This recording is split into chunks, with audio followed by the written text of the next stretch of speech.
Good morning everyone. आज हम पढ़ने जा रहे हैं class 12 chapter book chapter second and title है पैनोरमा। चैप्टर 6 एंड टॉपिक है ट्रबल इन बोहेमिया और राइटर है अर्थर कोनन डॉयल। जैसा कि नाम से ही पता चल रहा है, हमें टाइटल से पता चल रहा है कि ट्रबल ट्रबल यानी मुसीबत या परेशानी इन बोहेमिया। बोहेमिया यहाँ का नाम है, एक स्टेट का नाम है, एक राज्य का नाम है। यानी इस बोहेमिया स्टेट में क्या ट्रबल या मुसीबत आई, उसके बारे में अर्थर कोनन डॉयल ने बड़े ही स्वीट वर्ड्स में हमें एक्सप्लेन किया है इस स्टोरी के माध्यम से। किसी भी टॉपिक को समझने से पहले उसके टाइटल को पूरी तरह कंप्लीटली समझना जरूरी होता है, जैसा कि इस स्टोरी में हमें समझना होगा। यानी बोहेमिया स्टेट में क्या ट्रबल या मुसीबत आई, परेशानी आई, उसके बारे में स्टोरी में राइटर ने एक्सप्लेन किया है। इसके लिए बता दूं कि बोहेमिया जो है, यहाँ के एक किंग थे, किंग ऑफ बोहेमिया, राजा थे, और वो राजा बहुत बड़ी मुसीबत या परेशानी में, डिफिकल्टी में फंस जाते हैं। और वो भी कैसी मुसीबत में, उसके बारे में मैं आपको एक छोटी सी स्टोरी के माध्यम से इस पूरी स्टोरी को, इस पूरे चैप्टर को एक्सप्लेन करूंगी। जैसे बोहेमिया के किंग थे, अब देखिए एज ए किंग होने के नाते उन्हें अलग अलग स्टेट्स की ट्रेवल करनी होती थी, यात्रा करनी होती थी। इसी सीक्वेंस में उन्होंने कभी एक जगह जिसका नाम था अमेरिका, अमेरिका में एक जगह है वॉर्सा, वॉर्सा अमेरिका में एक जगह है, वहां पर इन्होंने क्या किया था, विजिट किया था। किन्होंने, बोहेमिया के जो किंग थे, इन्होंने वॉर्सा विजिट किया था कभी ट्रेवलिंग के लिए, किसी काम से, किसी मकसद से, किसी पर्पज से उन्होंने यहाँ वहाँ ट्रेवल किया। जब वो वहाँ ट्रेवल करने गए तो वहाँ पर, कहा अमेरिका में, वॉर्सा में एक एक्ट्रेस थी जिसका नाम था आयरन एडलर। आयरन एडलर ये कौन थी, एक अमेरिकन एक्ट्रेस, ये एक अमेरिकन एक्ट्रेस थी, ये एक अमेरिकन एक्ट्रेस थी। अब देखिए, लेकिन ये अमेरिकन एक्ट्रेस थी, लेकिन खास बात ये थी, ये जो एक्ट्रेस थी ये लो फैमिली से रिलेटेड थी, यानी निम्न जाति से संबंध इनका था। कहने का मतलब ये है कि ये जो एक्ट्रेस थी वो रॉयल ब्लड से रिलेटेड नहीं थी, not related to royal blood. Royal blood का मतलब होता है किसी शाही खानदान से संबंधित नहीं थी। शाही खानदान से यहाँ मतलब है किसी अदर स्टेट की प्रिंसेस वो नहीं थी। पहले कहा जाता है किंग की मैरिज जो है उसी से हो सकती है जो अदर स्टेट की प्रिंसेस हो, लेकिन एक्ट्रेस ऐसी नहीं थी, वो लो कास्ट से बिलोंग करती थी, लो फैमिली से। इसी का रीजन था कि वहां पर जब वो विजिट में जाते हैं तो अमेरिकन एक्ट्रेस आयरन एडलर है, ही यानी जो किंग थे, किंग ऑफ बोहेमिया थे, वो ही फैल इन लव विद हर, वो इससे प्रेम करने लगते हैं। इसी का रिजल्ट होता है कि हालांकि इस सीक्वेंस में जो किंग थे उन वर्ड्स विजिट में, उस एक्ट्रेस को उन्होंने कुछ लव लेटर्स लिखे थे, वो लव लेटर्स एंड कुछ दोनों के साथ में फोटोग्राफ्स थी। वो दोनों ही चीजें किसके पास है, उस एक्ट्रेस के पास है। जैसे ही वॉर्सा का विजिट कंप्लीट होता है, किंग अपने स्टेट बोहेमिया पहुंच जाते हैं। वहां पहुंच जाने के बाद प्रिंस, राजकुमार थे, प्रिंस थे, किंग थे, इस नाते उनकी शादी की बातें चलने लगती हैं। अब जैसे ही शादी की बातें चलती हैं तो राजा जो है, किंग जो है, बोहेमिया किंग जो है, वो अपने फैमिली मेंबर्स को बताते हैं कि मैंने वहाँ वॉर्सा में एक एक्ट्रेस को देख पसंद कर रखा है, मैं उससे मैरिज करना चाहता हूँ। लेकिन उसकी जो फैमिली मेंबर्स है, because she was not related to royal blood, यानी वो शाही खानदान से संबंधित नहीं थी, लो फैमिली से, लो कास्ट से बिलोंग करती थी, इसलिए उसके जो फैमिली मेंबर्स हैं वो उसे रिफ्यूज कर देते हैं कि उससे आप शादी नहीं कर सकते, आपके लिए तो अदर स्टेट की जो प्रिंसेस होगी उसे ही सेलेक्ट करना होगा, उसी से आपको मैरिज करनी होगी। राजा मजबूर हो जाते हैं, ना चाहते हुए भी उन्हें इस प्रपोजल को, जो कि वॉर्सा विजिट में अमेरिकन एक्ट्रेस के साथ उन, यानी उस एक्ट्रेस के साथ उनका अफेयर था, उनको उसे छोड़ना पड़ता है, क्विट करना पड़ता है। और हो जाता है ऐसा कि मतलब जो एक्ट्रेस है वो इस बात को एक्सेप्ट भी कर लेती है कि ठीक है, कोई बात नहीं, लेकिन इधर जो किंग है उसके माइंड में डाउट्स चलने लगते हैं। वो मतलब उस एक तरीके से कहते हैं ना, बेविल्डर्ड कंडीशन में आ जाता है, कंफ्यूज्ड कंडीशन में आ जाता है, परप्लेक्स कंडीशन में आ जाता है कि पता नहीं अगले ही स्टेप पे क्या होगा। जो एक्ट्रेस है, हो सकता है कि मेरे जो सीक्रेट लेटर्स, लव लेटर्स उसके पास है और जो फोटोग्राफ्स उनके पास है वो उनका मिसयूज कर सकती है और उस दूसरे स्टेट की जो प्रिंसेस है उसको बता सकती है, दिखा सकती है उन लेटर्स को। हो सकता है कि वो मेरी मैरिज ही तुड़वा दे, बैकअप हो जाए, ऐसा किंग को डाउट होने लगता है। इसी को पूरा करने के लिए, यानी अपने ये जो डाउट है इसको कंप्लीट करने के लिए, इसको मतलब वो लेटर्स किसी न किसी तरीके से वो चाहता है किंग अब कि मैं उस एक्ट्रेस से वो लव लेटर्स, वो फोटोग्राफ वापस ले लूं।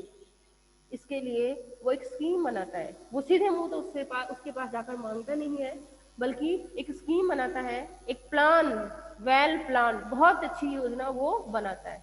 उसमें वो सोचता है कि उसका जो स्टेट होता है उसमें एक फेमस डिटेक्टिव होता है, फेमस डिटेक्टिव जिसका नाम था सरलॉक होम्स। सरलॉक होम्स नाम से कौन होते हैं? एक फेमस डिटेक्टिव होते हैं, प्रसिद्ध जासूस होते हैं, फेमस डिटेक्टिव। फेमस डिटेक्टिव यानी प्रसिद्ध जासूस होते हैं उनके स्टेट के सरलॉक होम्स। उनको वो हायर कर लेता है, हायर यानी किराए पर ले लेता है कि, और उसे अपना पूरा काम बता देता है कि तुम्हें क्या करना है, ये काम करना है, तुम्हें किसी न किसी तरीके से मेरे जो लेटर्स हैं वो और मेरी जो फोटोग्राफ्स हैं वो दोनों वापस लेने हैं। अब देखिए स्टार्टिंग में जहाँ से स्टोरी स्टार्ट होती है, इसमें सरलॉक होम्स को काफी क्लेवर पर्सन बताया गया है कि बहुत चालाक है, बहुत ब्रिलियंट है। लेकिन इसी का रिजल्ट होता है कि किंग क्या करते रहते हैं, किंग जो है सरलॉक होम्स के पास जाने की योजना बनाते हैं कि चलो मैं सरलॉक होम्स के पास जाता हूँ और उससे मेरी सारी स्टोरी बताता हूँ, मेरी पूरी पूरी कहानी उसे बताता हूँ। जो किंग है वो अपना जो रॉयल ड्रेसेस था, जो शाही जो ड्रेस थी उसकी, उसको तो वो छोड़ देते हैं, गिव अप कर देते हैं और उसकी जगह एक नॉर्मल ड्रेस पहनते हैं और उस ड्रेस को पहनकर सरलॉक होम्स के घर हेल्प लेने के लिए पहुंच जाते हैं। जैसे ही वो वहाँ हेल्प लेने के लिए जाते हैं तो जो सरलॉक होम्स है उसे, यानी अपने आप को डिस्यूज कर रखा था, छद्म वेश में परिवर्तित कर रखा था, अपनो चेंजेबल ड्रेस में उन्होंने पहन रखी थी। वो उसको देखते ही सरलॉक होम्स उसे समझ जाते हैं कि योर मेजेस्टी, मेरे महाराज।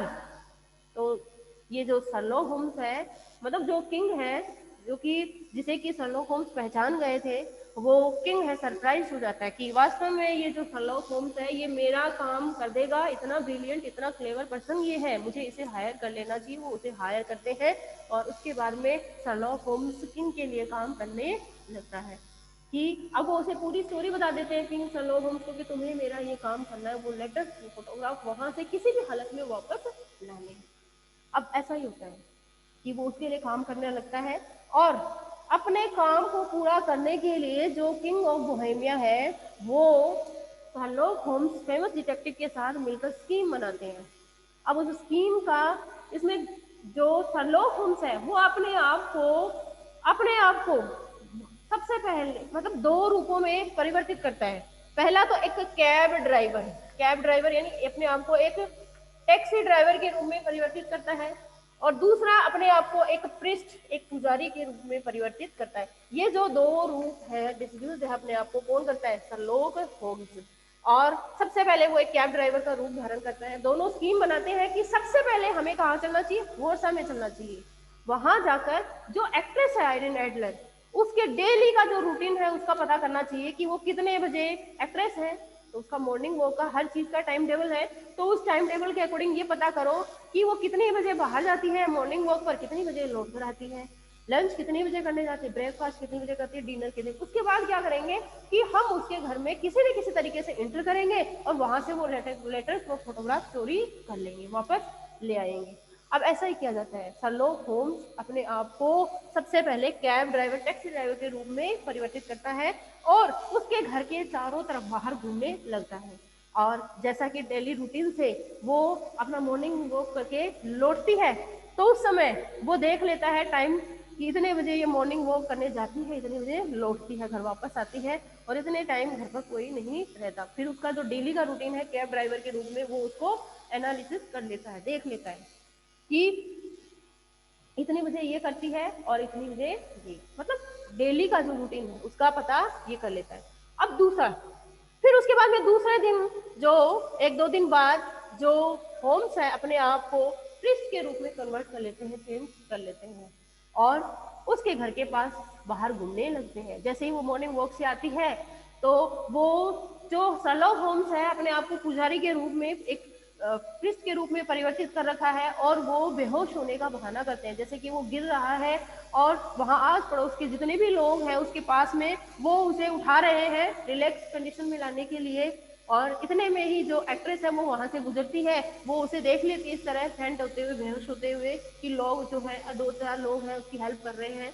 तो वो एक्ट्रेस है तुरंत उन लोगों को कहती है चलो चलो मेरा घर है पास में, वहीं लेके चलो, उसको बेहोश हो गया है बेचारा, पानी वानी पिलाया जाएगा। उसे वहां उसके घर में ले जाया जाता है। इधर जैसे ही वो घर में एंट्री करने का उनका जो मकसद था, टारगेट था, वो पूरा हो जाता है, घर के अंदर वो एंट्री कर ही लेता है। और इधर जो एक मिस्टर वॉटसन नाम से एक पर्सन और है जो कि इनके साथ मिला हुआ है, उसको शर्लॉक होम्स पहले से ही कह देते हैं कि जैसे ही मैं घर के अंदर एंटर होऊंगा वैसे ही तुम्हें क्या करना है, बाहर से कुछ जो पेपर होते हैं, वेस्ट पेपर्स होते हैं, इनको इन पे फायर डालनी है, जलाना है, और इन जले हुए पेपर्स को तुम्हें कहाँ फेंकना है, इसके घर के अंदर फेंकना है उस एक्ट्रेस के, जिससे कि घर के सारे, ऐसा ही होता है, वो मिस्टर वॉटसन जो सर्वेंट है वो क्या करता है कि जले हुए पेपर के कुछ बर्न पेपर्स के जो कुछ पीसेज हैं वो उनके घर के अंदर फेंक देता है, और उन पीसेज को देखते ही उसके घर के जो सर्वेंट्स होते हैं वो रन आफ्टर करने लग जाते हैं, एक दूसरे की तरफ दौड़ने लग जाते हैं और चिल्लाने लग जाते हैं, क्राइंग करने लग जाते हैं, शाउटिंग करने लग जाते हैं, फायर फायर फायर, आग लग गई, आग लग गई।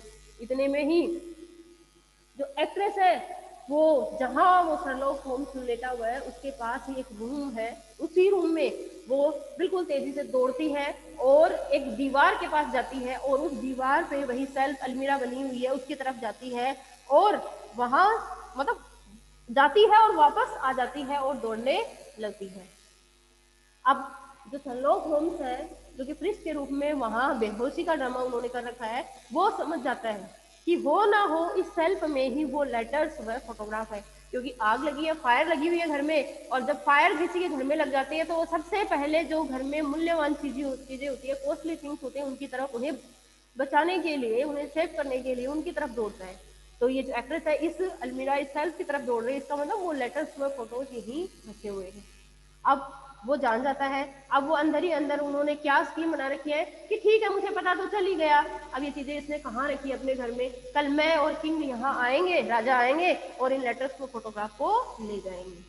लेकिन इसके साथ जो एक्ट्रेस है वो, अब देखिए एक्ट्रेस की अगर हम बात करें तो एक्ट्रेस है उसने मैरिज कर ली है, और उसने इसमें बताया है कि एक Godfrey Norton, Godfrey Norton, NORTON, Godfrey Norton नाम से एक उसी के स्टेट में एक फेमस लॉयर है, फेमस लॉयर वकील है, उससे उसने शादी कर ली है। किसने? अमेरिकन एक्ट्रेस ने। लेकिन ये बात किसे नहीं पता, उस किंग व डिटेक्टिव को, शर्लॉक होम्स को पता नहीं है। अब एक्ट्रेस है उस घर को छोड़कर चली जाती है, फायर लग जाती है घर में और वो वहां से निकल जाती है, ऐसा दिखाया गया स्टोरी में। और उसके जस्ट आफ्टर जैसे ही वो वहां से चले जाते हैं, घर पूरा खाली हो जाता है, शर्लॉक होम्स उस दीवार की तरफ, सेल्फ की तरफ दौड़ते हैं और वहां दौड़कर देखते हैं, उसे जब अंदर से खोला जाता है तो उसके अंदर देखते हैं कि एक छोटा सा सेफ और बना हुआ है, अलमीरा और बनी हुई है सेल्फ, और वो उसको खोलकर वहां से देखते हैं तो उसमें वही लेटर्स, लव लेटर्स व फोटोग्राफ रखी हुई है, बिल्कुल सेफ है, और उनके साथ ही एक लेटर भी लगा हुआ है। और उस लेटर को जैसे ही शर्लॉक होम्स व किंग दोनों उसको पढ़ते हैं तो उसमें लिखा होता है कि डियर, मतलब शर्लॉक होम्स, मैं तुम्हें उस पहले दिन ही पहचान गई थी जब तुम कैब ड्राइवर के रूप में मेरे घर के आसपास घूम रहे थे, और आज जो तुम पृष्ठ के रूप में अपने आप को परिवर्तित करके आए हो, डिस्फ्यूज करके आए हो, तो मैं तुम्हें पहले से ही तुम्हारी सारी स्कीम को जानती थी, लेकिन मैं अपनी लाइफ में खुश हूँ, सेटल हो चुकी हूँ, और मैंने फेमस लॉयर गॉडफ्री नॉर्टन के साथ मैरिज कर ली है, और वह जो व्यक्ति है वो किंग से भी बेटर है मेरी लाइफ में, इसलिए मैं उसके साथ खुश हूँ। और अब इन लेटर्स में फोटोग्राफ की मेरी लाइफ में कोई इंपॉर्टेंस नहीं है, ये राजा को लौटा देना, मुझे इनका, मेरे लिए इनका कोई यूज नहीं है। इस तरह वो लेटर लिखकर वहां रखकर चली जाती है। इस तरह जो आयरिन एडलर थी, रियल सेंस में यदि देखें इस स्टोरी में सबसे ज्यादा क्लेवर और ब्रिलियंट है वह आयरन एडलर जो अमेरिकन एक्ट्रेस थी वो थी, क्योंकि उन दोनों की जो स्कीम थी, जो प्लान था, उसमें जो ये एक्ट्रेस है आयरन एडलर, ये उन दोनों को उन्हीं के गेम में बिट कर देती है, हरा देती है। इस प्रकार जो बोहेमिया स्टेट पर जो खतरा आया था, ट्रबल आई थी, मुसीबत आई थी, वो खत्म हो जाती है। और इधर जो बोहेमिया के किंग है वो अदर स्टेट की प्रिंसेस से मैरिज कर लेते हैं, और उधर वो आयरन एडलर है वो फेमस लॉयर गॉडफ्री नॉर्टन के साथ मैरिज करके अपनी लाइफ में सेटल हो जाती है, और इस तरह बोहेमिया स्टेट पर आया हुआ ट्रबल या मुसीबत टल जाती है। तो इस तरह राइटर ने बहुत ही स्वीट वर्ड्स में इस स्टोरी को बताया है। Thank you.